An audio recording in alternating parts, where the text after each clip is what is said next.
let's see. So up next is Tim Fritz. Tim is a contributing animator on the upcoming game Little Nemo and the Nightmare Fiends. He's also a lecturer in the computer design and animation program at Kent State University.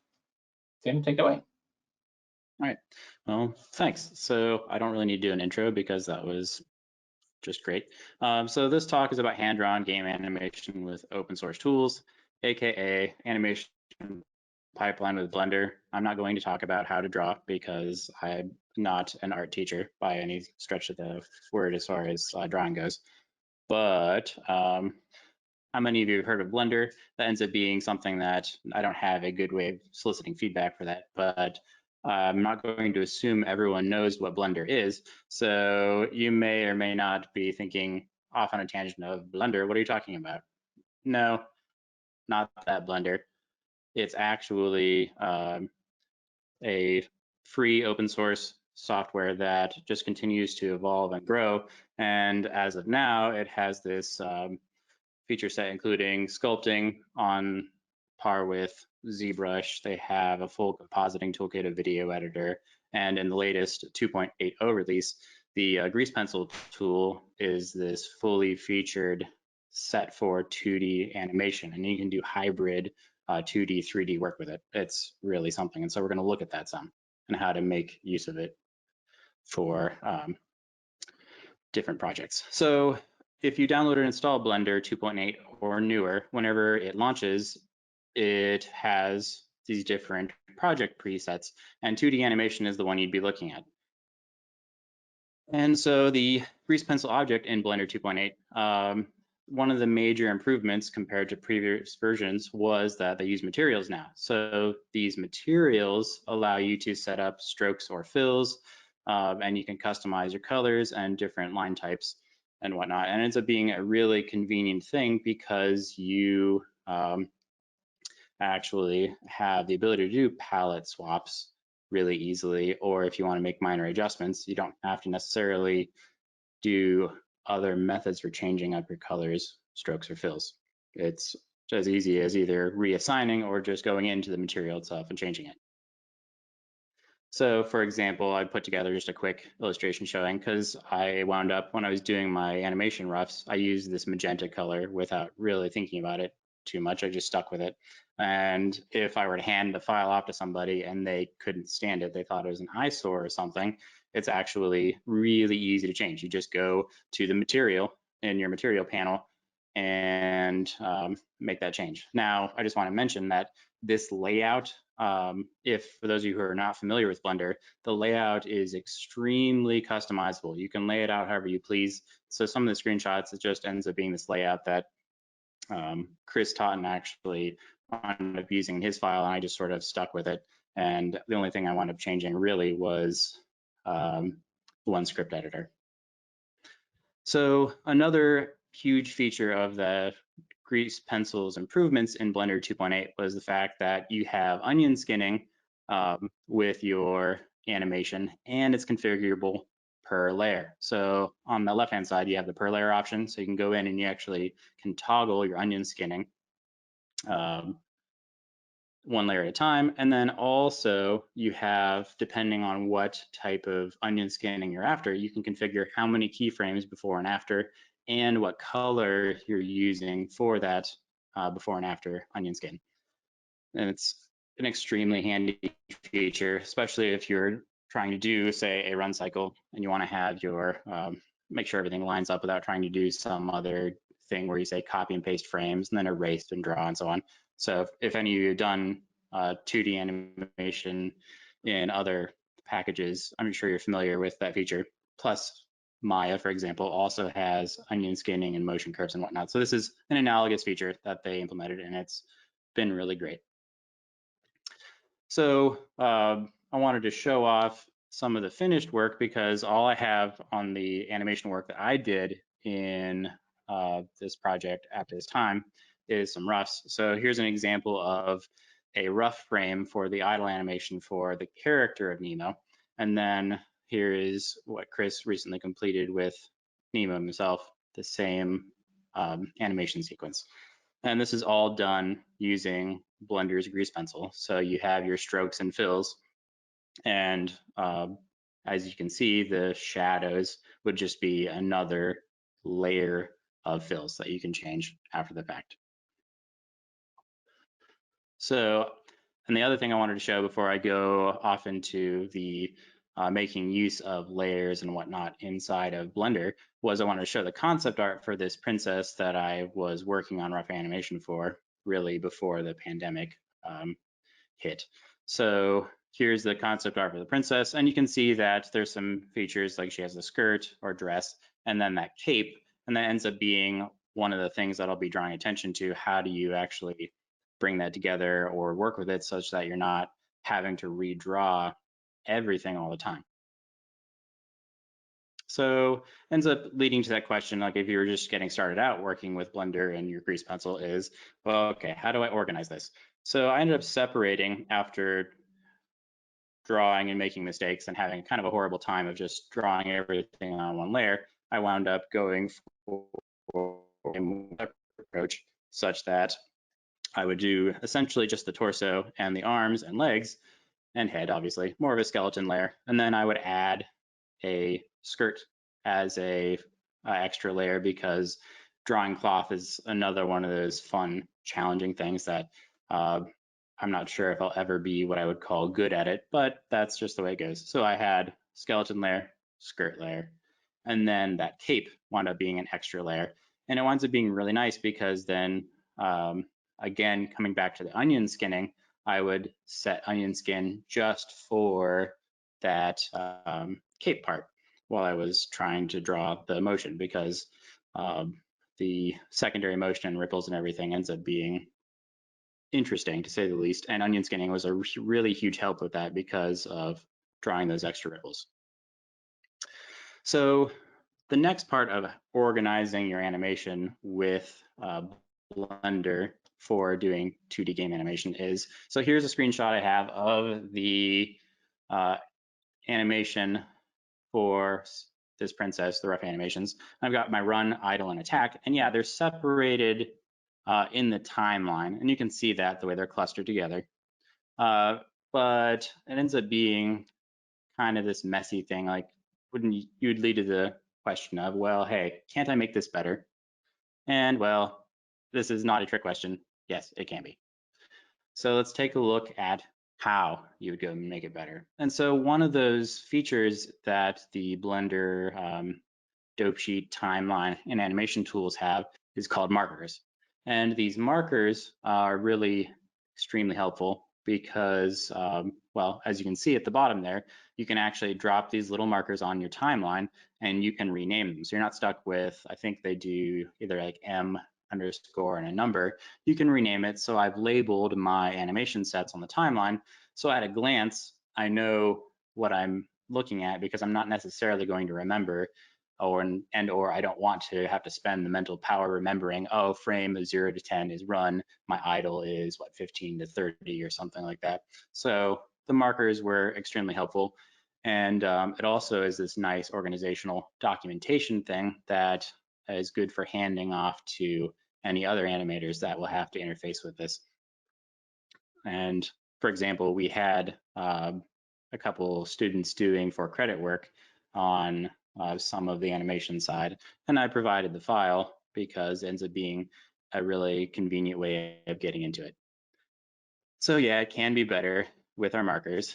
And then, so you get animation together, and then you wind up having this next part of, okay, how do I get these animations out of Blender into image sequences for game engine use? So it ends up being that typically, at least in my observation and knowledge, you need to have your named image sequences, say, for your different animations, run, idle, jump, attack, etc. So, and you also need to have a frame range. So here is an illustration of the output panel in Blender, and you can see that you can set your rendering resolution, you can set the frame start and end, and you can set your frame rate, which the frame rate ends up being convenient for video output and or also playback in your timeline. And then you can see how at the bottom of the output panel, we set the file name, And so I ended up being really explicit. So no matter what, looking at a folder of images, you know that it's, say, the Princess Run, for example. But the next question is, okay, so I need to automate this. How do I save all this? Because when you have multiple animation sequences, you're not going to, you need to have them named differently. So we're going to have our run image sequence, our idle, our attack, and so on. And that leads to that question of, well, how do we automate this? Well, it turns out that there's this really handy feature in Blender called scenes. And so we're going to explore that a little bit. Let's see what we have. So you take your base scene with all of your animations at least laid out and all of your markers, and then for each set, you're going to make a linked copy from there. And with that linked copy, that allows you to have a unique output configuration per scene. So here you can see I've got my Princess Run output with the frame range for the run animation. And yes, it is the first set of frames, which no good reason. It just wound up being the way it got started. And you see how I have my output configured as well for Princess Run. And then I have that second screenshot for illustration of the Princess Idle scene with my frame start and frame end. And then I have obviously the output with that image sequence name. It'll be princess_idle, and I think they're PNGs for render. So we have these separate scenes, which is nice because now when I want to render those, I don't have to go and type in the frame range. I don't have to set the file name each time. But there's one other little snag if you were exploring this from scratch for yourself, and that is that the render function in Blender only renders your active scene. So yeah, it does save time because we have our configuration made, but if you have a very complex character with a lot of different animation sets, you're going to need to, there'll be a lot of scene switching and hitting render. And so then that ends up leading to the question of, hey, can this be better still? And again, yes, it can. So that also led to the question that I normally end up having is this already a solved problem? Because typically the majority of problems that we stumble across as humans is that somebody's probably already solved the issue. And so I end up doing a little bit of searching just to make sure that it is solved. And yes, lucky me, somebody on the Blender Artist Forum had started scripting, and they did actually have this little snippet of code that was exactly what I needed. And it's what, a four-liner basically, but notice when it came from, August of 2011. So somebody's already, they solved that almost a decade ago. So you take that code, and for those of you who don't know, because I don't normally, before in my previous experience with Blender, I never messed with scripting in Blender, but Blender has a text editor, and you can actually embed scripts and text inside your scene for use, which is extremely handy because you don't have to have a lot of supporting files that follow your Blender file around with you, and you can execute scripts from inside the editor. So that script that I found is embedded in the file for convenient sharing, and you just go to your text menu, and I think it's just execute. And then you hit execute, and then on the right-hand side, double check output. So I just grabbed a screenshot of the two folders of animations that I had ready at the time, and it was all good. Now, this ends up being one of those things you need to double check that, because if you're not paying attention to your scenes, you might accidentally configure the output improperly and so on. So that's where it's a good idea to, of course, double check everything. And then, well, I mean, that's pretty much it. If it's good, well, then job's done. And I had to grab a picture of Homer because Chris mentioned that he was using Homer in The Simpsons, and I think Max did as well. So I went ahead and added that last slide on my presentation for that. So thank you. And do you have any questions or comments?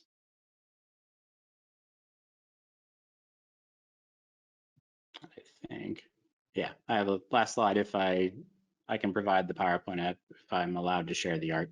I'll have to check with Chris, but otherwise we can get that URL for the script if anyone cares. But I'll wait and see if there's any questions anyone has. I don't have the Twitch chat open because when I was watching yesterday, my internet was slow enough that I couldn't do the webinar and Twitch without lagging out. Okay. So if the grease pencil uses materials for stroke and fill, can you use Blender's node-based shader editor on those pencils? As far as I know, I haven't explored that function myself because we're just doing pretty simple usage of it for basically cell shading. But if it doesn't support it yet, it actually, let me hop out of my PowerPoint. I'm pretty sure it's going to be supported in the next release of Blender. There's specifically, actually, there's a slide I hid because it's like, oh, I probably won't need it. But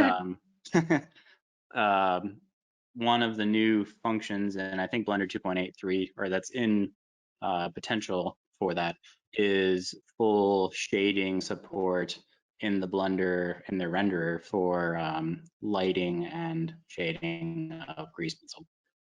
So if it's not in there yet, it will be, I think, this year. Okay. From Mild Mojo, are there any other tools that you use in your art process? Do you have a pipeline for posting your work on social media? Let's see, there aren't, in my end, not really. I've tried to keep it as Blender centric as possible.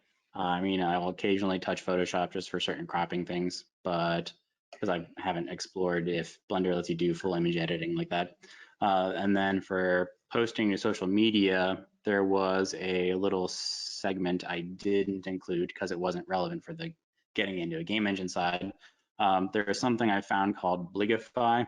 There's a couple plugins or scripts, extensions, I think they're called, for Blender. You can actually. Could you repeat that last section? You went out. Okay, I was saying that one of the parts that I left out of the talk because it wasn't a part of getting it into a game engine was that there's a few extensions. One of them is called Bligify, and it actually lets you take your timeline and render directly to a GIF, because as it turns out, Blender itself doesn't save to GIFs directly. Okay. Do you have is that part of the pipeline for posting your work on social media? Well, I haven't really been posting anything to social media, so, but if I was saying, as if you wanted to, if getting a GIF out of your work, that would be one way to do it. Okay. Are you able to share any images of your work from Nemo? Well, actually, yeah, I'm allowed to share, and that's the thing is, like, as far as I came into the project and the work that I had done was quite literally doing roughs for the princess, and then with the pandemic, that's about basically where I was as of, I think, March, and then the big switch over to stay at home and everything, I haven't worked on it any further than that.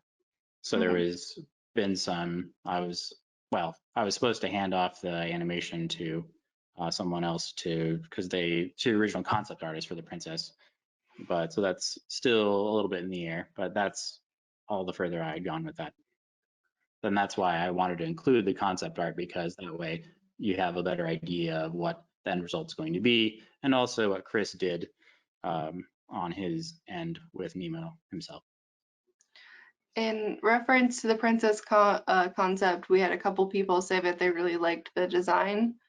Chris Quay said that they love their design, and Kyra Super Saiyan said nice animation style. Yeah, no, that's the concept artist. I think it was Tegan Catlin worked on the princess, and no, they did really great work. And so it was always really nice pulling these up to look at it while I was working on the roughs, because they did such a good job. Do you have any good starter references for getting into 2D animation, books, videos, etc.? Yes, and let me think. unfortunately, I don't have anything on this computer, and I don't have my bookshelf in here with me.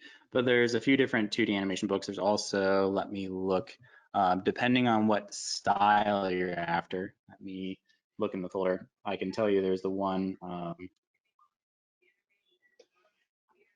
artist. He actually has a really great set of GIFs, like actual GIFs, talking about 2D animation for games.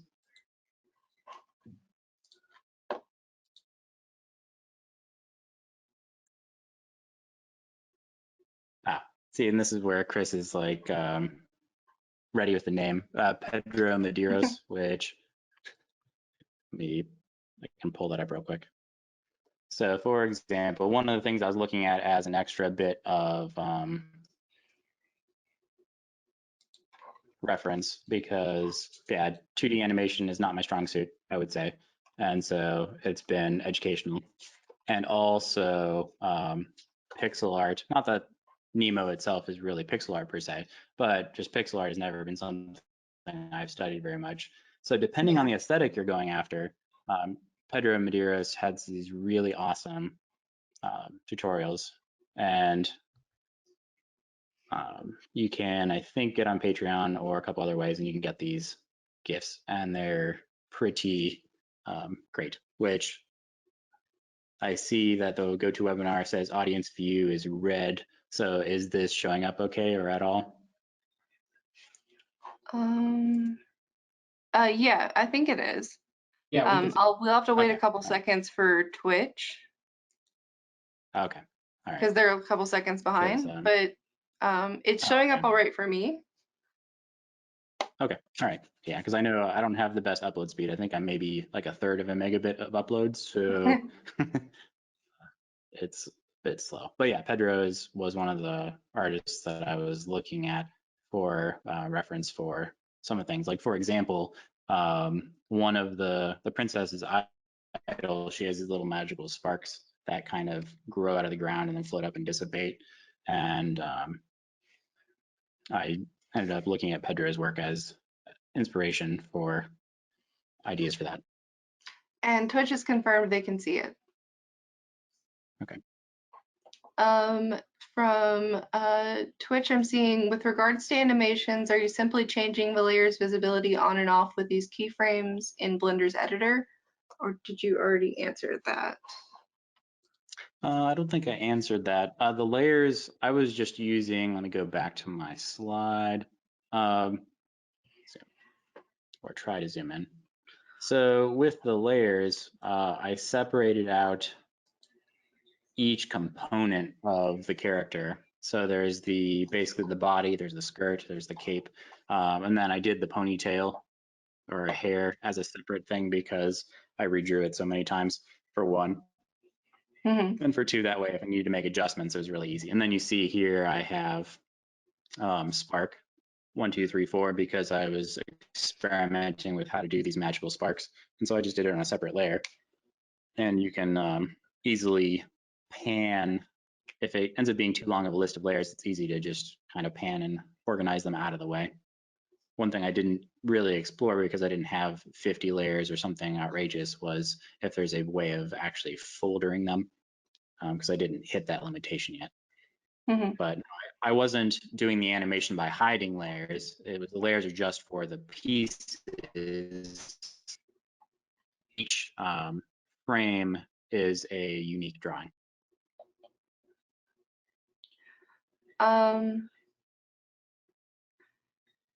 You mentioned that Kent State's program teaches Blender.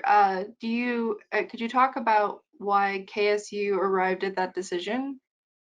Actually, I don't think I said that we teach Blender, and if I did, that was a mistake. But just to clarify, we primarily use Maya. I know that we have some students that use Blender, and they are doing some really cool work with Blender, but our primary coursework does not use Blender, because generally speaking, we use Maya because one of the resume specific items that everyone looks for, as far as I know at this point in time, still is basic knowledge of Maya. Like if you know Maya, there's no reason that you couldn't get into Blender, for example. Yeah.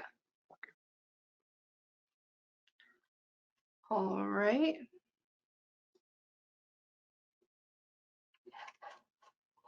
Do we have any other questions from chat? Oh, follow up from Admiral Octavius. Were you drawing each limb as a separate frame in the editor? That makes a lot more sense. Okay, yeah, no, I didn't do every limb as a separate frame. That would have been my next fallback if I had to redraw it another time.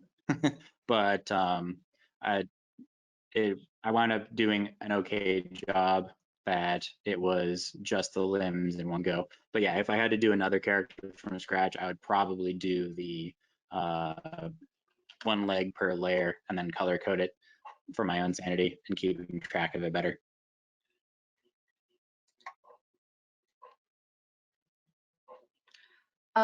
Is there a good community to plug into for 2D Blender? Most of what I've seen is in 3D, since Grease Pencil is so new. I haven't really dug into the community aspect so much, other than they have the Blender Foundation, they have Blender Cloud, and they have, I think, if you want to subscribe to that, you end up getting some cloud storage. You get a ton of free, royalty-free, I think it's Creative Commons licensed assets, textures, materials, and you get access to all of the blend files. So there's a ton of reference blend files, which, let me look this up as an example, which this is my work laptop, and I hadn't logged into Blender Cloud on here, so I don't have the login at this You're time. fine. But so for example, let's see, yeah, they have an entire section of materials that they have about, here's how you learn Grease Pencil, if you want to dig into all of the other features. Like, for example, they have, it says VFX shaders, so looks like there might be part of an answer to the earlier question about can you use the node-based shaders and materials on that. Yeah. Yeah. Okay. Can we see an example of a blend of 2D and 3D work? If Yeah, you actually, have one. that's I don't have one because I haven't done the hybrid work because Nemo's art style is that 2D hand-drawn. However, if you go to blender.org, because pencil is such a headline feature, you go into features, and one of the concept pieces was this animation they made with Grease Pencil, and looks like they've changed their site. Oh no. All right.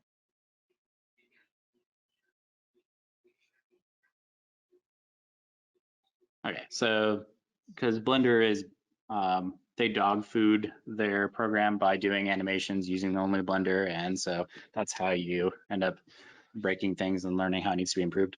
So they have this hero Grease Pencil showcase that they released, and it is a hybrid 2D, 3D. And as a part of that Blender cloud, you could get all of the assets, all the blend files, everything they use to make that. So you could pick it apart at your leisure. So let me see if I can scrub to a part. There's a bit where the character walks up the steps. Yeah, so here, this is a hybrid 2D characters, 3D scenery with shading and some other hand-drawn embellishments. Nice.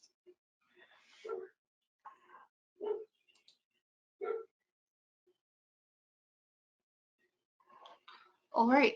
Do we have any other further questions from chat?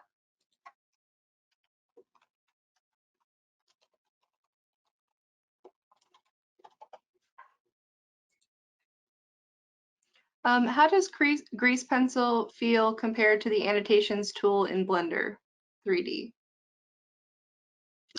I don't know that I used the annotations tool, or if Okay. I did, I erased it from my memory because wasn't trying to remember if Chris can hear me. Was annotations the old version of the tool before it became Grease Pencil? Hello. But as I understand it, yeah. Hold on. Wasn't sure if that, I think annotations was Okay. the precursor to Grease Pencil. Can people hear me? Yes. Yes. Okay. Yeah. Also, my kids are screaming in the background, so don't mind them. Yeah,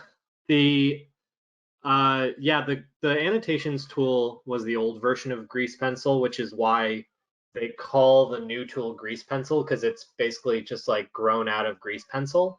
But this is, I think, in my opinion, like way more. If you go to this, like, so when you go to a new Blender file, it'll actually, like, so I'm in Blender right now, and if I go File New, I have the options of General, 2D Animation, Sculpting, blah, blah, blah.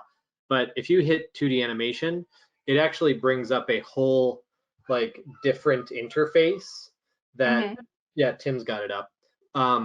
I mean, it's Blender, but it's got everything laid out for exactly 2D animation. So, you know, everything's sort of set to like draw mode. And if you hit the N key, where that normally brings up some of your like different, you know, viewport options and things like that, that'll actually will be where you have the brush options and things like that. So it, to me, like, as somebody that's been using Blender for a long time, it felt a lot like a whole new program attached to Blender, as opposed to this old thing that was sort of like just for markup. Yeah. Okay. I mean, to add some context to my experience with it, I haven't touched Blender much since version, I think 2.5. Like I taught a class a long time ago in 2.4. It wasn't for Kent State, it was just as an adjunct job somewhere else. And then Blender 2.5 came out, and that was super exciting because there's a huge usability improvement. And then Blender 2.8, the features, excluding even Grease Pencil, is really nice. They have actually a little side note, if anyone cares. The interface, there is, where is that? I think input or key map. You can actually set the key map to be what they call Blender Classic or industry compatible, which ends up being, from what I can tell from the feel of it, it's like a hybrid of 3ds Max and Maya keyboard shortcuts and mouse input. So it helps if you are most comfortable with Maya or Max coming into Blender, even though there's obviously a learning curve. Yeah. Do you have any drawing tablet or mouse recommendations for Grease Pencil? Like, do you have any recommendations for equipment on that end? I mean, a tablet or display or pen display is extremely handy. Like I started out with some of the roughs doing mouse, and then I had a Intuos laying around, and I found really quickly that I just couldn't really, and this is really down to personal taste, because I know some artists, they really love the tablet because their hand isn't in the way. Others like the display because they can see where they're drawing. Well, I wound up getting a Cintiq just so I could do the drawing work, because I'm too visually oriented that I have to see where my hand is while I'm drawing. Otherwise, it just didn't work for me. We did get another question from Mild Mojo, who said, was there anything that drew you to Blender specifically, given that, you know, Kent State does teach Maya? Well, really, it's for this specific application, it was because of Grease Pencil, because Maya does not have the same feature set for doing this animation work. I mean, Grease Pencil, there is an annotation tool in Maya where you can draw on the viewport. However, it's really limited, and essentially it just is an image overlay of, I think, like a 1024 by 1024 PNG, with not much other control. Whereas Grease Pencil, it's a full scene object. You have the color, material support, You have your drawing tools, you have fill, you have erase, you have also, they have sculpting tools. You can sculpt on the grease pencil line. So if you draw something and you need to do a little bit of nudging or modification on it, you can actually make adjustments, or depending on what you're trying to animate, you could just draw it once, duplicate it, and then use the sculpt tool to warp it and deform it. Okay. And Chris actually just mentioned in text chat to me that because he's really the project lead for Nemo, he can explain specifically why he chose for Nemo if you'd like, which I would say yes, because he has the definitive answer. It'd Well, be fun. Okay, yeah, thank you. Hey, just so real quick too, in terms of picking it, and really this comes down to sort of like, you know, what Tim's chat is, what Tim's talk is all about was when, you know, the team was a little smaller and we sat down and said like, all right, what are we gonna do to get this art style? We started with an art goal, which was like, let's try to be as responsive to like Winsor McKay's art style as we could. What could we do that in, and what made the most like financial and usability sense? And on one hand, we could have just like straight up done Photoshop, and we're doing some of the environment assets in Photoshop.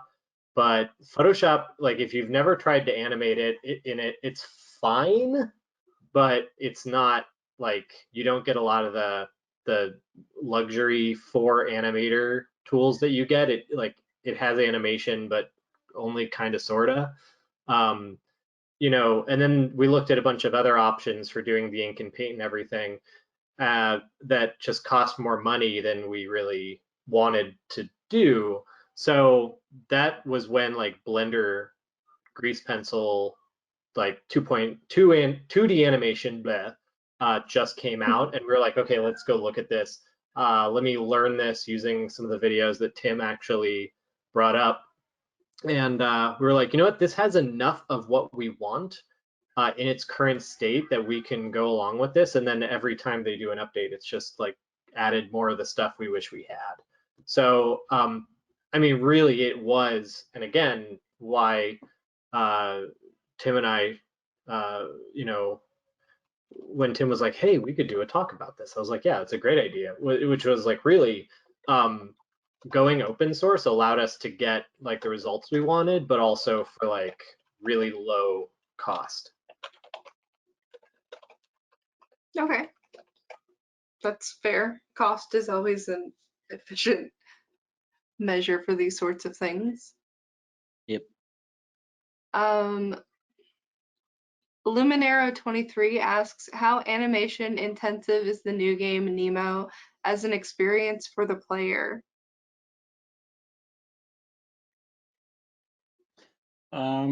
That would be actually, I think Chris could field that question better than I could, because he has a larger picture and design view than I do.